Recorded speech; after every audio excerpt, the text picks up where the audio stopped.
कंगना रनौत का एक बयान फिर से वायरल हो रहा है और वो कह रहे हैं कि आज तुमने मेरा घर तोड़ा है, कल तुम्हारा घमंड टूटेगा। क्या वही अब सच हो गया है वाकई? जी बिल्कुल, एक सनातनी स्त्री का कहा हुआ बात बिल्कुल सत्य होगा।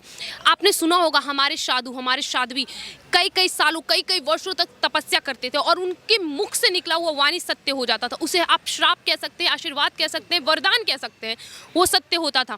कंगना रनौत जिसने मेहनत करके एक घर बनाया, उस घर को आपने तोड़ा। वो भी क्यों?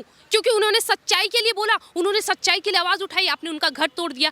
तो भाई, आपने धर्म का साथ छोड़ा है, धर्म तो आपका साथ छोड़ेगी। हमारा धर्म हमें बता, अहिंसा परमो धर्म। क्यों? अहिंसा हमारे लिए परम धर्म, उसके आगे का धर्म हिंसा तथैव बचाओ। और इसी भगवत गीता में हमारा एक चीज़ और लिखा है, धर्मो रक्षति रक्षिता। तुम धर्म की रक्षा करो, धर्म तुम्हारा रक्षा करेगा। लेकिन आज जब आपको असलियत पता चला कि हमारे धर्म की असलियत, हमारे सनातनी धर्म का असलियत क्या है, आप अगर धर्म को छोड़ोगे तो धर्म आपको कहीं का नहीं छोड़ेगा। उद्धव ठाकरे जी ने ना धर्म की रक्षा करी, ना उनका मान रख पाए, इसलिए धर्म ने आज उनसे साथ छोड़ लिया। अब महाराष्ट्र में क्या स्थिति बनती दिखाई दे रही है? क्या ये उद्धव ठाकरे के लिए कोई भी चांस है कि वापस से सरकार बना पाएंगे, ऐसा कुछ? जी मुझे तो ऐसा कुछ नहीं लगता, लेकिन ये राजनीति की गाड़ियां हैं, ये किधर गिरेंगी ना, ये ना आपको पता होगा ना हमें। ये राजनीतिक माहौल कब उलट पुलट हो जाएगा, इसका अंदाजा हम और आप नहीं लगा सकते। लेकिन हाँ, वातावरण देख के तो ऐसा नहीं लगता है। अब तो मुझे ये लगता है महाराष्ट्र, मुंबई की जनता भी जागरूक हो गई होगी। और किस बिना पे वो कैसे सत्ता में आएंगे? एकनाथ शिंदे के साथ तो आधा से ज़्यादा सांसद और विधायक चले गए हैं, अब कैसे जीतेंगे? और कांग्रेस का साथ छोड़ देंगे, ठीक है, कोई बात नहीं, हम देखते हैं। अब ये तो आप सरकार के ऊपर छोड़ दीजिए कि भारतीय जनता पार्टी के साथ वो मिलते हैं, फिर से गठन करते हैं या नहीं करते। अगर करते हैं तो हम तो एक ही चीज़ बोलेंगे, अगर सुबह का भटका शाम को घर आए उसे भूला नहीं कह सकते। लेकिन अपना हिंदुत्ववादी जो एक तरफा कार्य वो करते आ रहे थे। आपने तो सत्ता के लोभ में ना कांग्रेस का समर्थन लिया। क्यों किया आपने कांग्रेस का समर्थन? उसी सत्ता के लोभ में। और आज जब आपको असलियत पता चला कि हमारे धर्म की असलियत, हमारे सनातनी धर्म का असलियत क्या है, आप अगर धर्म को छोड़ोगे तो धर्म आपको कहीं का नहीं छोड़ेगा। जब आपको असलियत पता चला तब आप फिर से आ गए। तो आपको इसको हम लोग क्या बेचारा कह सकते हैं, और इससे ज़्यादा कोई उम्मीद नहीं है। बेचारे की संज्ञा दे सकते हैं इनको। क्या घर में ही विद्रोह शुरू हो गया? देखिए, बेनकाब वो बहुत पहले ही हो चुके थे। बेनकाब उसी वक्त हो चुके थे जिस वक्त शिवसेना के होते हुए भी महाराष्ट्र पर हिंदुओं का पल्ला कमज़ोर पड़ गया था।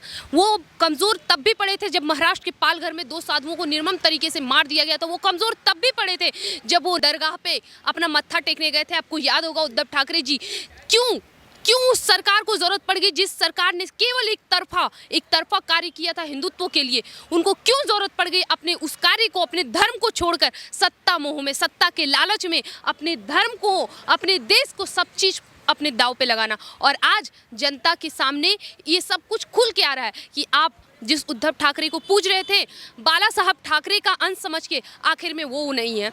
वो बाला साहब ठाकरे का जगह कभी नहीं ले सकते, क्योंकि बाला साहब ठाकरे सदैव वो हिंदुओं के, हम सनातनियों के लिए सदैव खड़े रहे हैं। हमेशा उन्होंने हिंदुओं का समर्थन किया, सनातनियों के साथ खड़े हैं। चाहे वो कोई सा भी मामला हो, चाहे वो केदारनाथ वाला मामला हो, चाहे वो मुसलमानों के द्वारा, आतंकवादी संगठनों द्वारा हमें दिया हुआ धमकी हो, या फिर बाबरी मस्जिद का कांड, हर वक्त वो उन्होंने हिंदुओं का पक्ष लिया है। लेकिन इन्होंने क्या किया? शिवसेना को तो बर्बाद करके रख दिया, बदनाम करके रख दिया। बाला साहब ठाकरे का जो एक इमेज था, हम पूरे भारतवर्ष, ना सिर्फ महाराष्ट्र, पूरे भारतवर्ष के सामने जो उनका इमेज था, उसे बर्बाद कर दिया।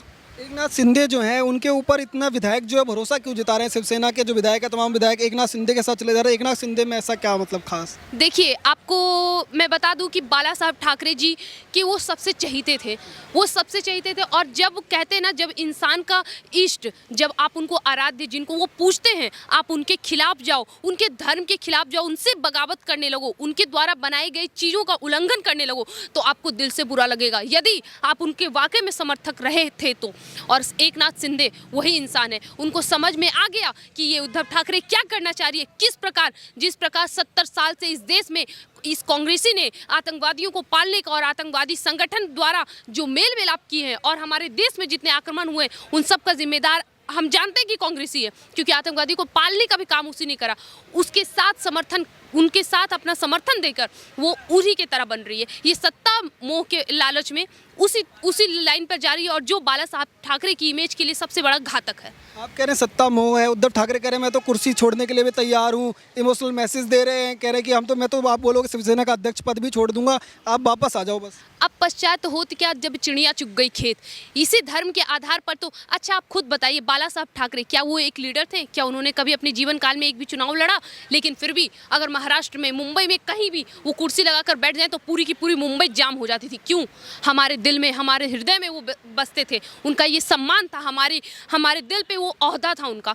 फिर क्यों ऐसा हुआ अचानक से? जो ओहदा हमने राम को दिया वही तो उनके वंशजों को भी देना चाहेंगे ना। लेकिन ये उद्धव ठाकरे जी ने क्या किया? उन्हें अगर सत्ता का लोभ नहीं था तो क्यों उन्होंने भारतीय जनता पार्टी का दामन छोड़ा? क्यों? उन्हें सत्ता का लोभ था तभी ना बाला साहब ठाकरे जी ने कभी जीवन काल में चुनाव नहीं लड़ा और ये उसी लाइन पर जाना चाह रहे थे, एकदम उल्टा कि हम इस कुर्सी को नहीं छोड़ेंगे, पूरा मुंबई, अक्खा मुंबई पे राज करेगा, पुन वो वाला हो गया इनके साथ। लेकिन ऐसा चीज़ नहीं हो सकता है। वो कह रहे हैं हम तो महाविकास अघाड़ी जो है उसको भी छोड़ देंगे, अब हम जो है कांग्रेस से भी नाता तोड़ देंगे, बस जो हमारे शिव सैनिक है वो वापस आ जाए और शिवसेना हमेशा हिंदुत्व के लिए खड़ी है और उद्धव ठाकरे हिंदुत्व के लिए खड़े हैं। देखिए, ऐसा कुछ नहीं है, लेकिन आप अब पूरी तरह से कट चुके हैं। जब हिंदुत्व पे बात आ रही थी तब आपको सामने आना था ना। जब महाराष्ट्र के पालघर में हुआ था तब आपको सामने आना था। जब सुशांत सिंह राजपूत केस हुआ था तब आपको सामने आना था। जब वीर सावरकर को इस कांग्रेसी ने क्या क्या टिप्पणी नहीं करी थी उस वक्त आपको सामने आना था। आप आए, जब हिंदुओं पे बात आई आप तो अपना दामन छुड़ाकर पीछे चले गए। फिर किस हिंदुत्ववादी का बात करते हैं? देखिए, दो तरीके का होता है, एक हिंदुओं के बारे में कहना, हिंदुत्ववादी भाषण देना, और हिंदुओं के लिए करना।